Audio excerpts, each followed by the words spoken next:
Realistically, the best day to start working on a new goal is today. The next best day is tomorrow. But the point of today's message is not about the goal itself. We're focusing on the wrong value here.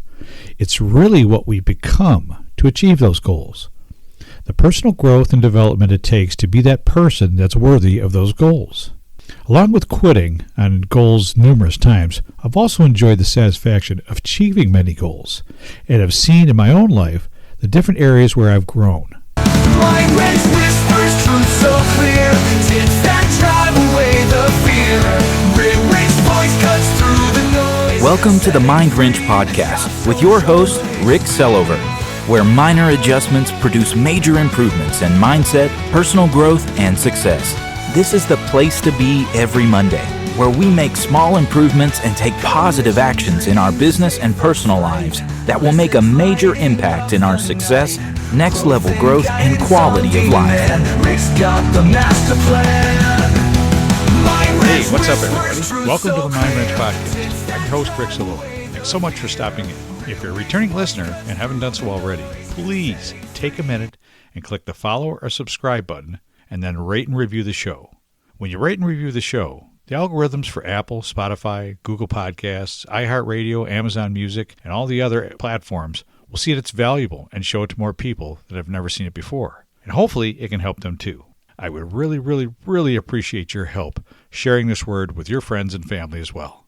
And if you're a brand new listener, welcome. I hope you find something of value here that helps you in your personal or professional life as well. Please make sure to click the subscribe or follow button so you never miss another episode.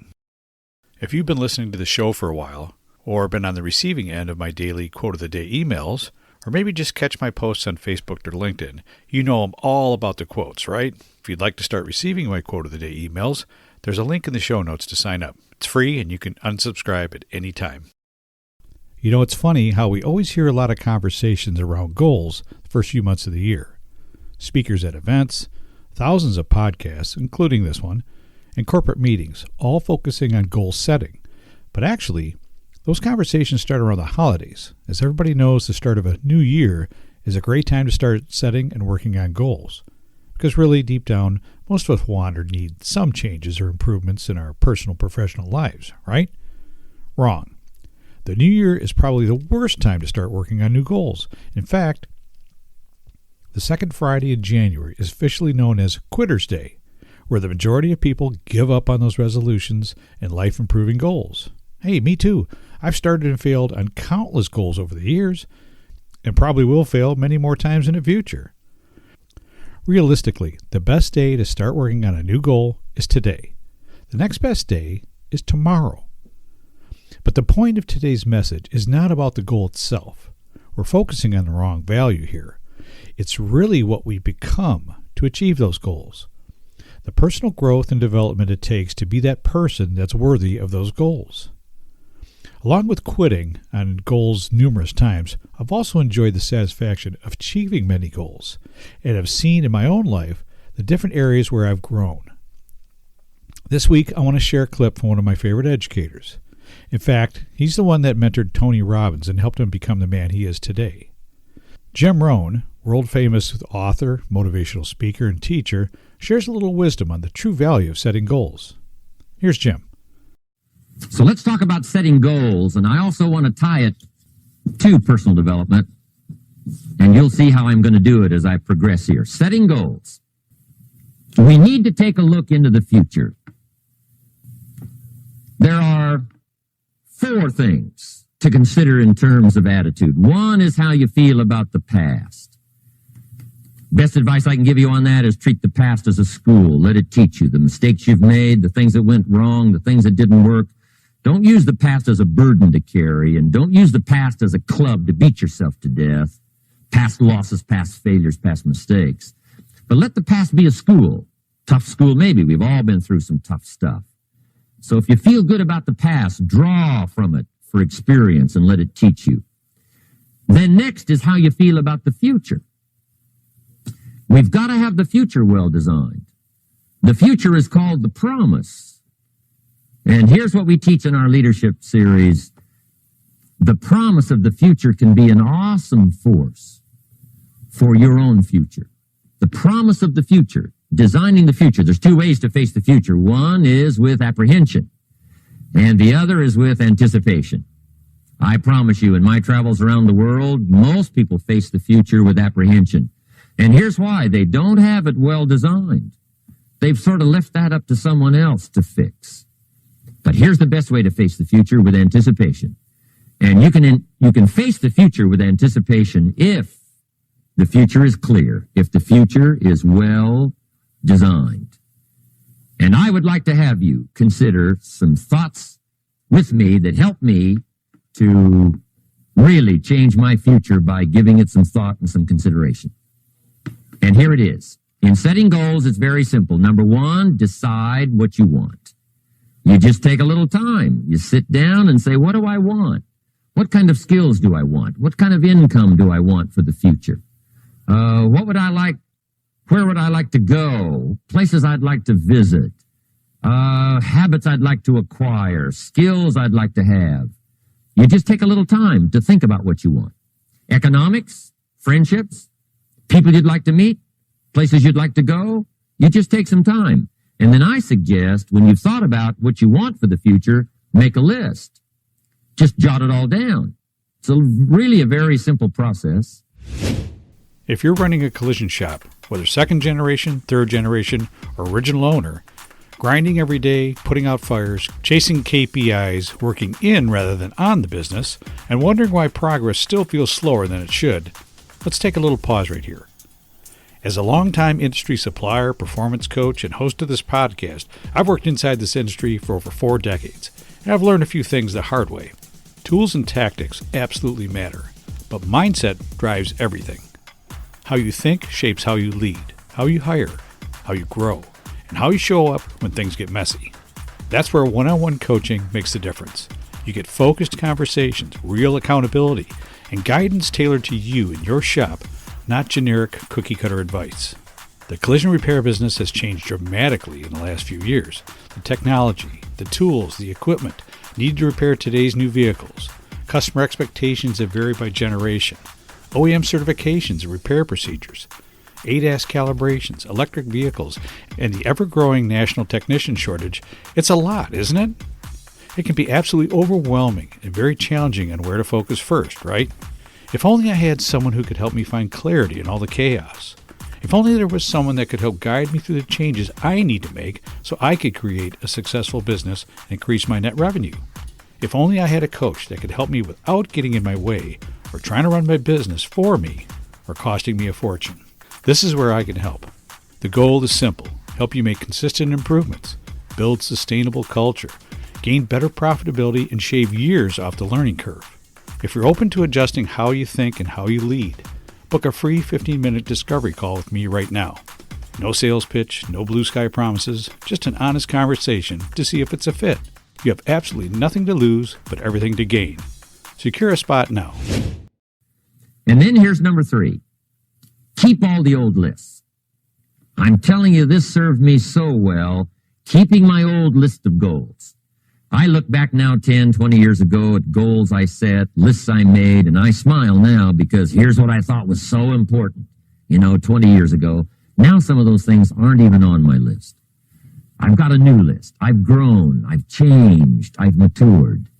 But I give you that advice. Decide what you want. Number 2, write it down. Number 3, keep the old lists. And then here's number 4. When you get something that's on one of these lists, check it off. Part of the fun of having a list is checking it off. And then if you can add some drama to checking it off, see, that's what really helps. I set a goal to go to Spain many, many years ago. And when I finally made my first trip to Spain, I had that journal with me that had that list in it. And while I had my journal on my lap, waiting for the wheels to touch down in Madrid, I waited until the wheels touched the runway and I checked it off. Just adding a little drama. So, part of the fun of having a list is checking it off.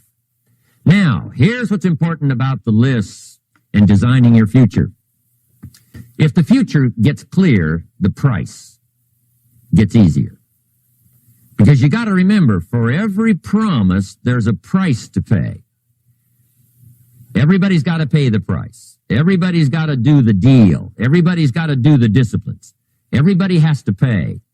But here's what I've discovered. If the promise is clear and powerful, the price is easy to pay. The price is some classes. The price is a few books. The price is a few disciplines. The price is finding something that'll make your life better, make you grow, make you change, make you develop. So the first part of the key is to design the promise. Then, what is the price to pay? I'm telling you, the price will be easy. Anybody in my audience can pay it, no matter where you are, where you come from.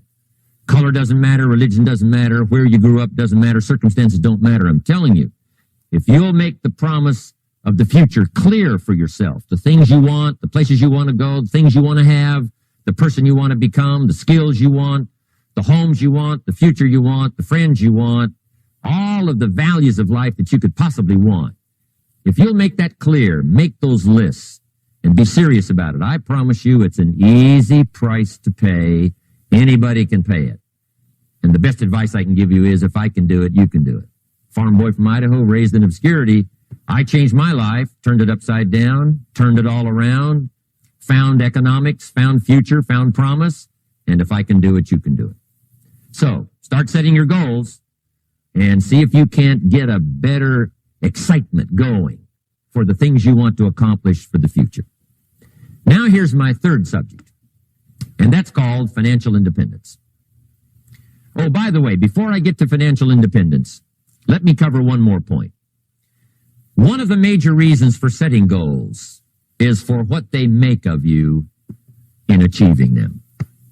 My teacher advised me when I first got started at age 25, he said, Jim, why don't you set a goal to become a millionaire? He said, it's got a nice ring to it. You know, enough zeros to impress your accountant. And he said, I'm here to help you. You're only 25 years old. You've been to 1 year of college. You've got a beautiful family, every reason to do it. Why don't you set a goal to become a millionaire? And he said, here's why. And I thought, he doesn't need to teach me why. Wouldn't it be nice to have $1 million? He said, no, then you'll miss it. He said, here's why. For what it will make of you to achieve it. I'm telling you, that statement changed my life. Set the kind of goals that will make something of you to achieve them. He said, now, once you become a millionaire, what's important is not the money. I thought, that's kind of strange teaching. He said, honest, it isn't important. He said, you could just give the money away. Now, I did better than that. I lost it all. By the time I was 31, I was a millionaire. By the time I was 33, I was broke. And I'll tell you a little bit about that story later. But when I lost all my money, guess what? I found out Mr. Schoaf was right. What was valuable was not the money. What was valuable was what I became to earn the money. The skills I had, the knowledge I had about the marketplace, the values that I had going for me. They were more valuable than the money. And here's an important statement to remember. It's not what you get that makes you valuable. It's what you become. So part of the key here is to set the kind of goals that will make something of you. Don't set them too low so that you don't have to grow and you don't have to read and you don't have to try and you don't have to stretch. Don't set them too low. And then don't sell out.